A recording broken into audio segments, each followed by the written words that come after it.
नमस्कार, देवभूमि चैनल में आपका स्वागत है। आज के इस वीडियो में हम बात करेंगे प्रदोष व्रत की। प्रदोष व्रत जो भगवान शिव का व्रत है। हिंदू धर्म में भोलेनाथ को प्रसन्न करने के लिए कई प्रकार के व्रत त्योहार बताए गए हैं, जिनमें से सबसे अधिक महत्व प्रदोष व्रत का माना जाता है।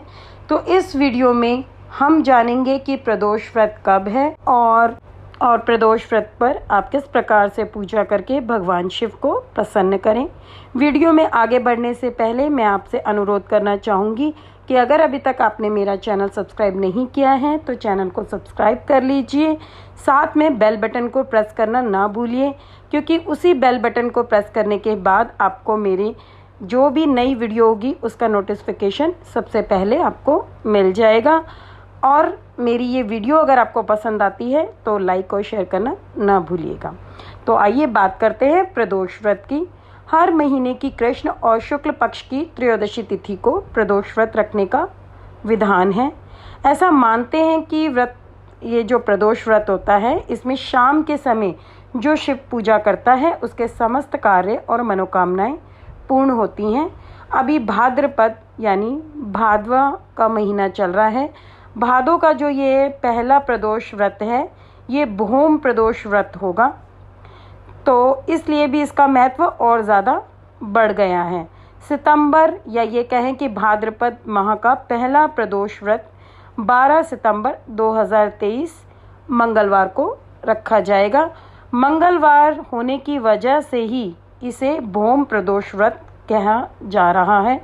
शास्त्रों में प्रदोष व्रत 3 प्रकार के महत्वपूर्ण हैं: सोम, शनि और भौम प्रदोष व्रत। सोम तो आप समझ ही गए होंगे कि सोमवार को जो होता है वह सोम प्रदोष है। शनिवार को पड़ने वाला शनि प्रदोष व्रत हो गया, और मंगलवार को होने वाला जो कि इस महीने या सितंबर का पहला प्रदोष व्रत जो है वह भौम प्रदोष ही है, क्योंकि वह मंगलवार को पड़ रहा है, इसलिए ये भौम प्रदोष है। तो पंचांग के अनुसार भाद्रपद माह के कृष्ण पक्ष की त्रयोदशी तिथि 11 सितंबर 2023 को रात 11:52 पर शुरू होगी और 13 सितंबर 2023 को प्रातः 2:21 पर इसका समापन हो जाएगा। भौम प्रदोष व्रत में शिव पूजा करने से आपको हनुमान जी की भी कृपा प्राप्त होती है। जैसा कि आप सब जानते हैं कि मंगलवार का वार जो होता है, मंगलवार का जो दिन होता है वह हनुमान जी को अर्पित होता है। इसलिए जब आप भौम प्रदोष व्रत की पूजा करते हैं तो आपको हनुमान जी की भी पूजा करने का अवसर प्राप्त होता है। भौम प्रदोष व्रत का महत्व अगर हम बात करें तो शास्त्रों में हनुमान जी को शिव का रुद्र अवतार बताया गया है। इस दिन भगवान शिव के साथ हनुमान जी की पूजा करने वालों के समस्त संकट खत्म हो जाते हैं। जिन लोगों की कुंडली में मांगलिक दोष है उन्हें भौम प्रदोष व्रत अवश्य करना चाहिए। इससे विवाह और वैवाहिक जीवन में आने वाली परेशानियों का नाश हो जाता है। भौम प्रदोष व्रत के प्रभाव से व्यक्ति को शारीरिक पीड़ा से मुक्ति मिलती है। साथ ही शिव कृपा से परिवार को आरोग्य, आत्मविश्वास में वृद्धि का वरदान प्राप्त होता है। मंगल ग्रह की शांति के लिए इस व्रत से उत्तम कुछ भी नहीं है। अगर हम इस व्रत की पूजा मुहूर्त की बात करते हैं कि हमें पूजा किस समय करनी चाहिए, तो वह मुहूर्त है शाम को 6:30 से लेकर रात 8:49 तक। आइए अब बात करते हैं भौम प्रदोष व्रत की पूजा विधि की। मंगलवार को त्रयोदशी तिथि में भगवान शिव की पूजा करने से बीमारियां और हर तरह की परेशानियां दूर होती हैं। ऐसा मैं आपको पहले बता चुकी हूं इस वीडियो में। अब हम बात करेंगे कि हमें किस प्रकार से इसकी पूजा विधि करनी है। आपको बताया गया है कि मंगलवार को भगवान शिव की पूजा के साथ साथ हनुमान जी का भी वार होता है, उनकी भी पूजा हो जाती है।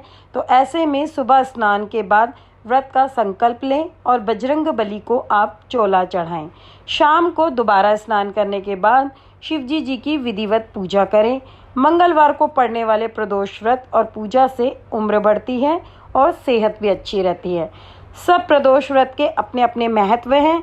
अभी हम भौम प्रदोष व्रत की बात कर रहे हैं, तो अभी उसी के बारे में आपको बताया जा रहा है कि मंगलवार को पड़ने वाला व्रत प्रदोष व्रत, जो कि भौम प्रदोष व्रत है, उससे उम्र बढ़ती है और सेहत भी अच्छी रहती है। आइए अब हम भौम प्रदोष व्रत की कथा सुनते हैं। एक समय की बात है, एक नगर में एक वृद्धा रहती थी, मतलब एक बुढ़िया रहती थी, बूढ़ी औरत रहती थी। उसका एक ही पुत्र था। जो बूढ़ी औरत थी उसकी हनुमान जी पर गहरी आस्था थी। वह हर मंगलवार को नियम से व्रत रखकर हनुमान जी की पूजा अर्चना करती थी। एक बार हनुमान जी ने अपनी उस वृद्ध महिला को श्रद्धा का परीक्षण करने का विचार किया। मतलब हनुमान जी ने सोचा कि उसकी परीक्षा ली जाए कि वह किस प्रकार की भक्त है या उसकी भक्ति में कितनी शक्ति है। हनुमान जी साधु का वेश धारण करके वृद्धा के घर गए और पुकारने लगे कि है कोई हनुमान भक्त जो हमारी इच्छा को पूरा करे। तो यह आवाज़ सुनकर जो वो वृद्ध औरत थी, मतलब बूढ़ी औरत थी, वह जल्दी से बाहर आई और साधु जी को प्रणाम करके बोली कि महाराज आज्ञा दीजिए। तो हनुमान जी ने, जो साधु का वेश धरे हुए थे, उन्होंने बोला कि मैं भूखा हूँ, मुझे भोजन करना है, तो तुम थोड़ी सी ज़मीन को लीप दो। बूढ़ी औरत परेशानी में पड़ गई तो वह हाथ जोड़कर बोली, महाराज लीपने और मिट्टी खोदने के अतिरिक्त आप कोई भी आज्ञा दे दें, मैं अवश्य पूरी करूँगी। साधु ने 3 बार प्रतिज्ञा कराने के पश्चात कहा कि तुम अपने बेटे को बुलाओ, मैं उसकी पीठ पर आग जलाकर भोजन बनाऊंगा। यह सुनकर बूढ़ी औरत घबरा गई, परंतु वह प्रतिज्ञा कर चुकी थी, वचन दे चुकी थी, इसलिए उसने अपने पुत्र को बुलाकर साधु को सौंप दिया। जो वेशधारी साधु थे, मतलब जिन साधु ने, जो हनुमान जी थे, उन्होंने साधु का रूप धरा हुआ था, उन्होंने वृद्धा के हाथ से ही उसके पुत्र को पेट के बल लिटवाया और उसकी पीठ पर आग जलवाई। आग जलाकर दुखी मन से बूढ़ी औरत अपने घर में चली गई। इधर भोजन बनाकर साधु ने बूढ़ी औरत को बुलाकर कहा कि उनका भोजन बन गया है, तुम अपने पुत्र को पुकारो ताकि वह भी आकर भोग लगा ले। इस पर बूढ़ी औरत बोली कि उसका नाम लेकर आप मुझे और कष्ट ना दे। लेकिन जब साधु महाराज नहीं माने तो वृद्धा ने अपने पुत्र को आवाज़ लगाई। वह अपनी माँ के पास आ गया। अपने पुत्र को जीवित देखकर बूढ़ी औरत को बहुत आश्चर्य हुआ और वह साधु के चरणों में गिर पड़ी। तब हनुमान जी अपने वास्तविक रूप में प्रकट हुए और बूढ़ी औरत को भक्ति का आशीर्वाद दिया। तो जैसे हनुमान जी ने बूढ़ी माँ पर अपनी कृपा की, वैसे वह हम सब पर अपनी कृपा करे। इसी प्रार्थना के साथ यहाँ पर कथा समाप्त होती है। बोलिए बजरंग बली की जय। हर हर महादेव। ओम नमः शिवाय। इसके बाद, कथा के बाद अगर आप चाहें तो ओम नमः शिवाय जो पंचाक्षर है उसका आप 11 बार, 21 बार यथासंभव, मतलब जितना आपके पास समय है, जितनी आप में शक्ति है, आप उनके पंचाक्षर का जाप करें। ओम नमः शिवाय।